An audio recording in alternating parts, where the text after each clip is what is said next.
Good morning बच्चों हम कल आपका ये जो चैप्टर है ऐसे थे गांधी जी की रीडिंग कर रहे थे। मैंने आपको कल बताया था कि जो अंग्रेज़ थे उन्होंने गांधी जी के देखभाल के लिए जो आदम था उसको उनकी देखरेख के लिए रखा था, क्योंकि ये मुसलमान था, विदेशी था, ताकि वो गांधी जी के प्रभाव में नहीं आ सके। क्योंकि हिंदू और मुसलमान जो इंडिया के जो मुसलमान थे और हिंदू थे वो तो कभी ना कभी देर आवेर उनके प्रभाव में आ ही जाते थे, इसलिए उस विदेशी को उनकी देखरेख के लिए रखा।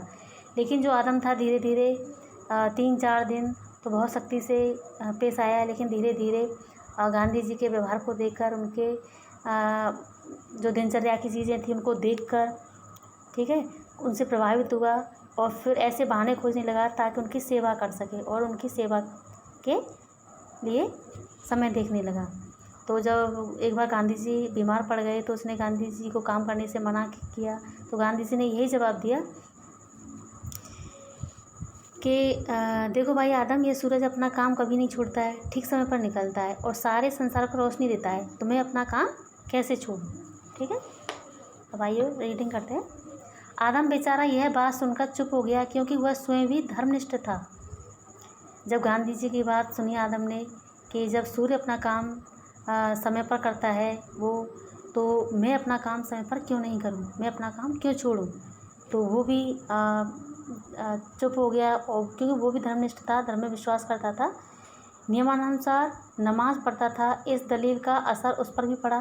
फिर भी वह सोचता था कि यदि गांधी जी काम कुछ कम कर दें तो अच्छा है, क्योंकि वो बीमार थे। वो यही सोच रहा था कि काम को थोड़ा कम कर दें तो उनकी तबीयत अच्छी हो जाएगी।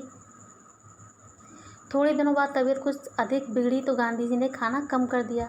वे रोज़ 4 रोटियां लेते थे, तो अब उन्होंने 2 ही देने को आदम से कहा। आदम उनको देखता ही रह गया और बोला, महाराज सूरज तो अपना काम तो छोड़ता नहीं है, तब आप रोटी कैसे कम कर सकते हो। बच्चों आप ये ध्यान देने की बात है, जब गांधी जी ने जब काम कम करने के लिए कहा था आदम ने, तो गांधी जी ने ये बात कह दी कि सूर्य अपना काम कभी नहीं छोड़ता। ठीक है, और जब रोटियां कम कर दी, रोटियां छोड़ दी, तो आदम ने यही बात दोबारा से कही कि जब सूर्य अपना काम कम नहीं करता है तो आप अपनी रोटियों को कम क्यों कर रहे हो। महाराज सूरज तो अपना काम छूटता नहीं, तब आप रोटी कैसे कम कर सकते हैं। आदम की यह दलील सुनकर गांधी जी हंस पड़े। इस परदेसी को भी गांधी जी के प्रति कितनी श्रद्धा हो गई थी, कितना प्रेम हो गया था। आदम की सेवा से गांधी जी खुश थे और उनके प्रति वह क्या कर सकते हैं यह सोचा करते थे। वे उसके विषय में जानना चाहते थे। उन्होंने सुपरिटेंडेंट से बात की, फलस्वरूप अल्प समय में ही, यानी बहुत थोड़े समय में आदम को छोड़ दिया गया और वह अपने देश को चला गया। इस तरह से बच्चों यहाँ गांधी जी का जो प्रेम था आदम के प्रति वो बढ़ गया और उन्होंने अंग्रेजों से बात करके उसको छुड़वा दिया, वो अपने देश को चला गया। गांधी जी के परोपकारी और साधु जीवन का असर जैसा आदम पर हुआ वैसा जेल के सुपरिटेंडेंट पर भी होने लगा। अब बच्चों देखो, धीरे धीरे जो जेल का जो सुपरिटेंडेंट था उस पर धीरे धीरे गांधी जी की बातों का असर होने लगा। हम लोग साबरमती जेल से यरवदा जेल में लाए गए थे। वहाँ कुछ महीनों के बाद जेल में नए सुपरिटेंडेंट आए। ये स्वभाव के अतिशय कठोर और नियमों के पालन में बड़े कड़े थे। जब गांधी जी और उनके जो मित्र थे उनको दूसरी जेल में जब शिफ्ट किया गया, तो वहाँ पर जो दूसरे स्टूडेंट आए, जो पुराने वाले थे वो तो उनके गांधी जी के प्रभाव में आ ही गए थे। ये थोड़े कठोर थे और नियमों के पालन में बहुत ही कड़ाई बरतते थे। ठीक है, ऐसी बात जेल में फैल चुकी थी, परंतु हमारे प्रति व्यवहार में वे अत्यंत मिलनसार स्वभाव के सरल और सज्जन लगे। सब लोग ऐसे कहते थे कि बहुत ही कठोर है, लेकिन गांधी जी कहते थे कि हमें तो वो बहुत ही मिलनसार स्वभाव के लगे। गांधी जी को जिस हिस्से में और जिस कमरे में रखा गया था वह उन्हें संतोषजनक नहीं लगा। उन्हें लगा कि यदि गांधी जी और अन्य राजनीतिक कैदियों को यूरोपियन कमरों में ले जाया जाए तो वह बहुत अच्छा हो।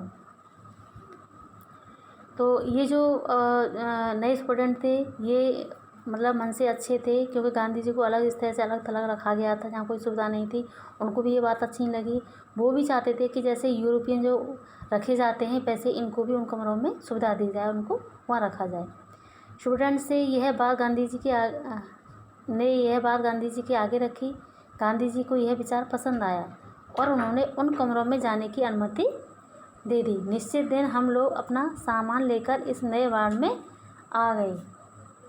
सांझ को हम लोग एक साथ बैठे तो गांधी जी के मन में एकाएक कुछ विचार आया और वे मुझसे कहने लगे कि शंकरलाल, हमने यहाँ आकर भूल की है, हमें पुराने ब्लॉक में वापस जाना चाहिए। मुझे सुपरटेंडेंट से मिलकर बात करनी है, आप उन्हें सूचित कर दें। तो बच्चों, जब गांधी जी और वो जो उनके जो मित्र थे शंकरलाल, वो दूसरी जो सुविधा के जो कमरे थे उनमें आ गए, तो गांधी जी को ये बात आत्मा से अच्छी नहीं लगी। ठीक है, तो वो वापस उसी कमरे में जाना चाहते थे जो पहले थे। क्यों बच्चों, आप ध्यान देने की बात यह है कि उनको ये बात क्यों नहीं अच्छी लगी, क्योंकि उनको बात इसलिए नहीं अच्छी लगी क्योंकि उनके लिए ये सिफारिश की गई थी सुपरटेंडेंट की तरफ से। तो वो चाहते थे कि उन्हें किसी तरह की सिफारिश नहीं चाहिए, उन्हें जो हकीकत में जो मिला है उसी पर संतुष्ट करना चाहिए। ठीक है, तो आज के लिए इतना ही काफ़ी है, कल इसकी रीडिंग करेंगे।